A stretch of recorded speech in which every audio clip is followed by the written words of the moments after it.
2 Kings, chapter 9. Elisha the prophet summoned one of the guild prophets and said to him, "Prepare for traveling, take this flask of oil in your hand, and go to Ramoth Gilead. When you get there, look for Jehu the son of Jehoshaphat, the son of Nimshi. Enter, have him step away from his companions, and take him to an inside room. Then take the flask of oil, pour it on his head, and say, 'This is what Adonai says, I have anointed you king over Israel.' After that, open the door and get away from there as fast as you can." So the young prophet left for Ramoth Gilead. When he arrived, he found the senior army officer sitting there. He said, "I have a message for you, commander." Jehu asked, "For which one of us?" "For you, commander," he said. Jehu got up and went into the house. Then the prophet poured the oil on his head and said to him, "This is what Adonai, the God of Israel, says. I have anointed you king over the people of Adonai, over Israel. You will attack the house of Achav, your master, so that I can avenge the blood of my servants, the prophets, and of all the servants of Adonai, blood shed by Jezebel. The entire house of Achav will perish. I will cut off from Achav every male, whether a slave or free, in Israel. I will make the house of Achav like the house of Yarovam, the son of Nevat, and like the house of Baasha, the son of Achiah. Moreover, the dogs will eat Jezebel, and the dumping ground of Yisrael, and there will be no one to bury her." Then he opened the door and fled. Jehu returned to the servants of his lord, and one of them said to him, "Is everything all right? Why did this crazy person come to you?" He answered them, "You know the kind and how they babble." They said, "You're being evasive. Come on, tell us the truth." Then he said, "This is exactly what he said to me and how he said it.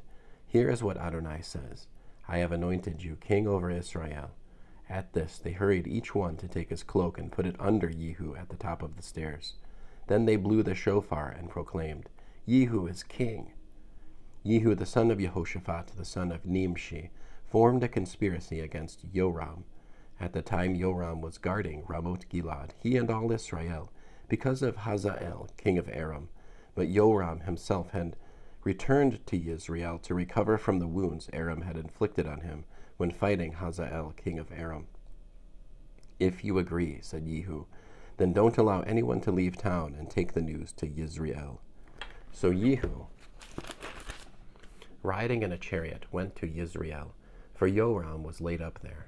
Achaziah, king of Yehudah, had come down to visit Joram. The lookout standing on the watchtower in Yisrael saw Jehu's troops approaching and said, "I see some troops coming." Joram said, "Have a horseman go out to meet him and ask, 'Are you coming in peace?'" So a man on horseback went to meet him and said, "The king asks if you are coming in peace." Jehu answered, "Peace? What business is that of yours? Turn around and get behind me." The watchman reported, "The messenger reached them, but he isn't coming back." So he sent out a second man on horseback, who, on coming to him, said, "The king asks if you are coming in peace." Jehu answered, "Peace? What business is that of yours? Turn around and get behind me." The watchman reported, "He reached them, but he isn't coming back. Also, it looks like the driving of Jehu Nimshi's grandson. He's driving like a maniac." "Harness my chariot," ordered Joram. They got it ready. Then Joram, king of Israel, and Achaziah, king of Yehudah, each in his chariot, went out to meet Jehu. They met him in the field of Navot the Israeli. When Joram saw Jehu, he said, "Are you coming in peace, Jehu?" He answered, "Peace? With your mother Jezebel continuing all her cult prostitution and witchcraft? What a question!" Joram wheeled around and fled, shouting, "Treachery! Achaziah!" Jehu drew his bow with all his strength and struck Joram between the shoulder blades.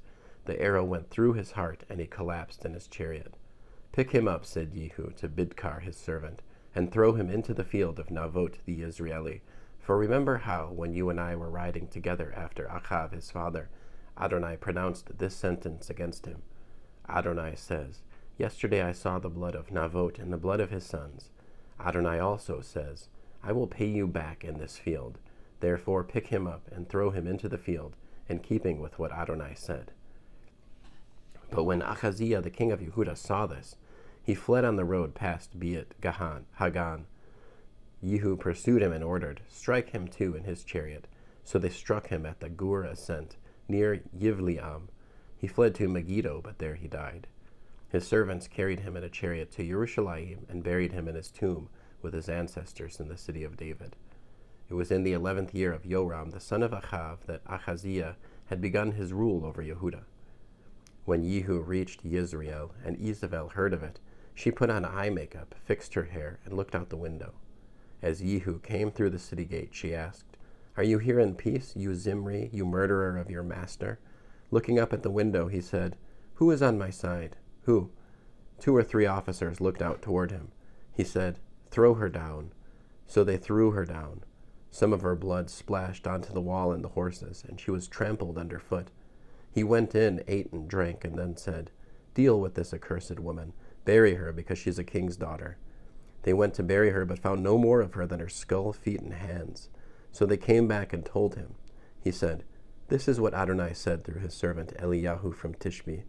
In the field of Yisrael, the dogs will eat the flesh of Isabel. Isabel's corpse in the field of Yisrael will be like dung on the ground, unrecognizable as Isabel." End of 2 Kings. Malachim Bet, chapter 9.